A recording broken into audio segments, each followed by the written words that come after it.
Now this is half composted right here. If you look at it, it's hot. It's coffee grounds and newspaper with a little bit of compost in it.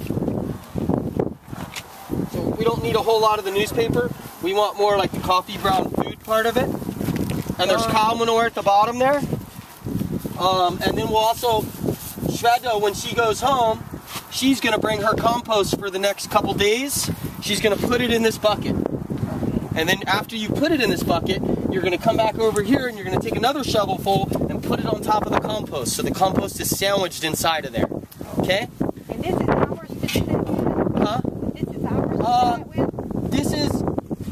This is all of ours to do it with together. Because I don't really want anybody breaking into the pile just anywhere. I want it to be controlled and monitored.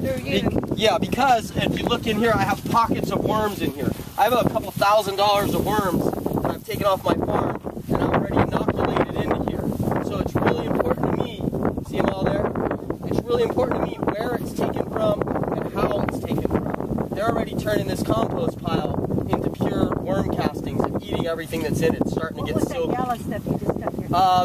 That's a squash or a big pocket of greens that I stuck in there to feed them. So if we were to be in our garden harvesting, we'd have to be dealing with all this stuff here? No, you wouldn't. This is actually a compost pile. This is slightly different.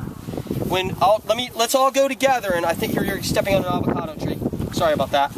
Eventually I'll have some gravel in here. If we all maintain in here in our minds about 3 months, so then the next steps after the peanuts have grown, just like they have at my place, we brought in grass, which is, again, it's one of our biomasses, whatever it is that we have to cover it with. So the peanuts are underneath it right here. They're not quite smothered enough. She needs to go with another layer, just so we all have a good feeling for what needs to happen here. So you're not breaking it up and... You're just straight covering it. So what this needs to be is 2 to 3 times as thick as this. Enough to kill the peanuts. Enough to kill the peanuts and smother them. So you got that as well, Savannah. We need to go higher with this. So when this is higher, this water is going to keep breaking it down. The worms, if you notice right off the bat where I stuck my hand in here, what's happened, it's already kind of retaining the moisture underneath it from just having the grass. The nitrogen from the green part of the grass has gone in. So what we're going to do now is we have the water here. We're going to take our worms. We're going to look for the area where the most, we're actually going to double this up a little bit to make sure we can get these peanuts. They're starting to die right here already. You see the little bugs are starting to eat them right off the bat. These are our friends too. It's called a sow bug. It's just as useful as an earthworm. It's not the enemy, it's a friend. The roly-poly sow bugs. They add the oxygen. And what's going to happen is I'm going to go over the compost notes with you guys later, some of it which I had you guys read, and it'll talk about compost organisms and what part they play in the compost pile. There's a whole little section we have written up in there. So it's not only the worms that are doing this, it's a combined effort between all these little bugs and chemical and physical together working to break things down. So we have the peanuts are starting to break down. What we're going to do now is we're going to seed it. And the way we're going to seed it is just how you see me doing in my gardens over there. We're basically going to put a pile of our stuff with our worms here. They have a medium to live in. And then we're going to cover it back up with grass like this. That's it right there. Our worms are now in the pile. She's going to come and she's going to put about another 6 or 8 inches, even a foot of grass. That'll break down in a week or two. As soon as it's wet, before you know it, it'll be just as thin as this. But you'll notice all the bugs are going to move in underneath it and start eating everything up underneath it, which is what we want to go, which is what we want to happen. So, we still got a little bit left in here. There's a little bit of beach sand in this as well. They use it as grit like a chicken does with his intestines. I mean with his gizzard to grind up their food. Worms use a little bit of grit in their diet to grind up their food. It's their teeth basically. So I use, no, not at all. I usually throw diatomaceous earth or beach sand in there to help them with that process. Like in our house, we just grind down the eggshells. Yeah, that's really awesome as well. And that's also calcium carbonate, which will actually add a lot of calcium to the soil. I make a solution also with fermented coconut water. I'll take it and spray it all over this grass. I'll take coconut water and basically regular water and molasses, and I'll create a culture, like a lactobacillus culture, which will just come naturally out of the air. I'll take it, I'll put it in a spray bottle, and I'll spray all the grass with it. That'll put all kinds of enzymes and different potassium and all sorts. Coconut's the most pure potassium in coconut water. It's like 250 megagrams of potassium, like your average storage strength. So what we're doing now is we have the bucket with the food in it. I don't really have a lid on these. I don't have a lid for this one. So what we'll do for a lid is just exactly what the ground did for a lid. We cover it up with grass. She's going to come and she's going to put a couple papayas, some banana peels, a little bit of her compost for her kitchen. She's going to come, she's going to put it inside this bucket along with what's in here, and we're also going to wet it down so it's moist. What's going to happen to this? Right on top of this peanut plant here. We're going to also do the same thing. We're going to build this up with grass even as we can and thick as we can over the whole thing. What's going to happen is in the next few weeks, the worms will find their way out of the pile there, and they're going to start following the water at night and checking it out, and before you know it, they're going to start going into the bucket. What's also going to happen is that little slit that you have is enough? that little slit is enough. What I'd like to do is take a drill and drill holes all over the bottom and a couple on the edge. It's more efficient. But the slices will also work. I've used them a lot of time. What'll happen is every once in a while, every 8 or 10 days, this thing drains so well, you fill it with a hose to the top. It'll drain out.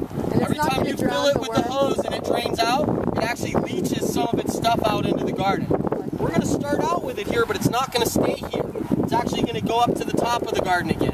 So once it has some stuff established in it, every time we fill it, its ingredients leach down into the garden as well. So that's not worms, that's just your compost. That's compost. That's food for the worms. The worms are there. But guess what? The worms are also underground. I let about 50 pounds of what's called Amethys bacillus go. Those are the ones you're seeing showing up in your garden. Yeah. They're burrowing deep throughout this whole garden right now. You'll find them in this bucket in 2 to 3 weeks, guaranteed. Yeah. Irrelevant of what these guys are doing. Once I also bring more of the Limonella blues in, you're going to start to see all 3 worms present in here. So what this will do is it's going to spread out exponentially. That's why I thought it was a good idea to do it in your garden over here. And hopefully every one of you guys will have this in your gardens as well eventually if you take that choice to do it this way. What you're doing this way is not necessarily planting right away like a lot of people are, but every time you plant, your soil is going to get better and better and better and better. So it's the longer haul, but it's the more sustainable haul, because every time you plant, your soil is getting better instead of yanking stuff out of it. So instead of us tilling soil and feeding plants, we're feeding the worms. The worms are feeding the plants. Just kind of put it in perspective. Yeah. So that's it right there. And that's kind of like a real basic start for it. And so now she has some questions. She's like, well, I have some amendments in here. I have everything going on here. Do I have to wait until the worms have taken it over to plant? No, you don't. You can start planting right now. They'll just start feeding your plants. Your plants will get better and better each time. But all she has to do now is dig a hole, have a plant she started in a pot, and plant it in here. As she plants it, it's going to start to grow. The worms are going to see its roots and start to travel to it, and the food's going to be dispersed amongst it. So what she could do, even thinking, oh, I want to plant, but what can I plant in here that's also going to be useful to still condition the soil? She could plant more peanuts and do the same thing again. She could plant beans, which she can harvest beans off and then lay the carcasses in and kind of continue the same method for a little while until it's really super solid. Yeah, and the soil is, well, our theory is that whatever we're gardening in, we're constantly conditioning the soil, and we're trying to pay attention to what we're putting into it, instead of like the theory of just planting and pulling out.